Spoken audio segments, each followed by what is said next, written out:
I got to speak with North Dakota State head coach Tim Polasek about what his expectations are for North Dakota State football in 2026. And one of the reasons that I'm already bullish on what they can accomplish hitting the ground running. What's up, kinfolk? It's RJ Young. I am not on a step mill. If this is your first time watching Adapt and Respond, thank you for joining us here. We talk college football year round. If you're into that, hit that subscribe button, like this video, answer the question in the comments below.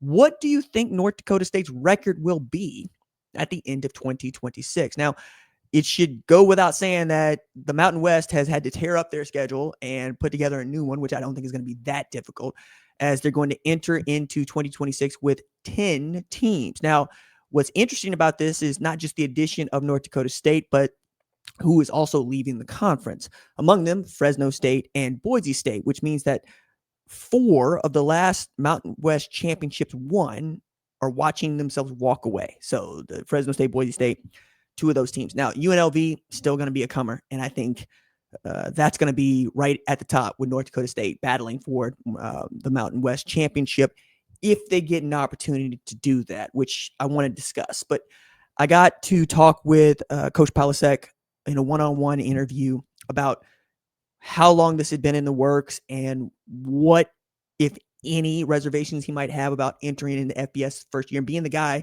to steward the program after a 15-year run of success that includes a 9-4 record against FBS competition, including 4 wins against Power 4 opponents. And he is the latest in a great run of head coaches from Craig Bull to Chris Kleiman to Matt Ince, who have won championships in North Dakota. Now, one of the things that I thought was interesting and I led with in this interview that I wrote about, it's a column for foxsports.com. You can read it. It's extensive. very proud of it. I think it's very good. And we're only touching on the surface of what that column is. So please head to foxsports.com and read it.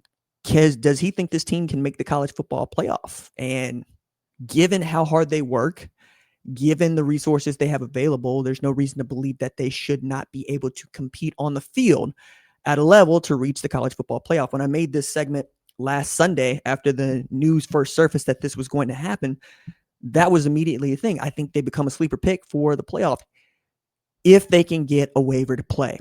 The NCAA has made it incredibly difficult for teams coming from FCS to FBS to enter into the postseason, even as we've seen a run of success from programs that have made that jump that has been really startling. Matter of fact, I believe something like 4 of the last 6 programs to make the leap from FCS to FBS have been bowl eligible in their first year, including Delaware, Missouri State, and famously James Madison, who went 10-0 when Cignetti first brought that program over, right, and petitioned to play in the postseason and was denied.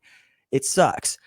They are going to try to convince the NCAA to grant them a waiver at North Dakota State to not just perhaps be eligible to make the college football playoff, but also compete for the Mountain West Championship, because as the rules are currently set up, North Dakota State would not be eligible for postseason competition of any kind. That means the Mountain West Championship, that means bowl games, that means the college football playoff for 2 years, which seems entirely too long.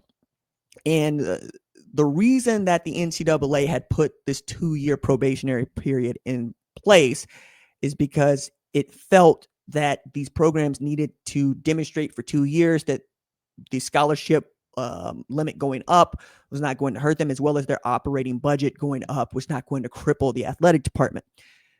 That might have worked in 1999, but I don't think that has been a real issue in this age of college football. Number one, North Dakota State is not like any other FCS program. It is the juggernaut of the modern era. Number two, they just got done building a $54 million stadium that was entirely funded by private donations. They did not need the state's help or anybody else's help to build their indoor stadium. Okay. Number three, this is a program that already has a tremendous amount of brand power. Folks outside of Fargo, North Dakota know exactly what it means to see the green and yellow of the Bison show up to play. It's a hard day. It's a long day. You better bring a lunch because it ain't going to be an easy win. And when you do beat that program, Everybody knows about it. Ask Illinois State about this because it's just not a thing. And they have thrived in a 2014 playoff system. I want to bring that up more often because the system that the FCS uses, 24 teams, only the top 8 get seeded, but basically your top 25 programs all have a chance. And if you automatically win your conference, if you win your conference championship, you automatically qualify for the playoff. They start playing playoff football in November. It works. It's good. And North Dakota State has been rising to the top of that crop every other year or so, it seems. And you look at Carson Wentz, you look at Trey Lance and others who have come out of there that have been outstanding players. And you go, okay, I get it now. And it's not just the players, it's also the coaching staff. Again, these are guys that show up, they win championships. It's hard to be the head coach of North Dakota State. It's even harder to continue to carry that mantle. And Polasek has the responsibility of stewarding the program in an enormous transition to a conference that featured a team in the college football playoff just a couple years ago, right? Remember that. Like Boise State came out of that, especially after the Ashton Jeanty year with over 2,600 yards rushing. Now, Fresno State, Boise State, among others, are leaving the conference, but the conference still looks very, very strong, in part because of the addition of North Dakota State. I think it was shrewd business by the Mountain West Conference. You're also talking about a program that's not going to get to take a share of the money generated through revenue from the Mountain West Conference for a few years. I think 2030 to 31, actually. And they're going to basically take the same sort of deal that SMU took to go to the ACC. And they don't need it, just like SMU didn't need it, right? I also think it's worth pointing out that it costs $12 million to enter the Mountain West Conference, and it costs $5 million for the NCAA to allow such a thing. This is up from what used to cost $5,000 to the NCAA in 2023. Basically, this was in part to stop more teams joining the FBS for what is considered a paltry sum in college football terms today. Now we got 137 teams in FBS, and I'm going to rank all 137 again this summer.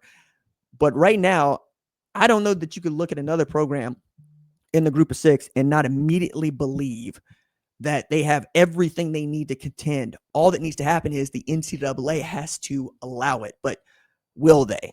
I absolutely think they should.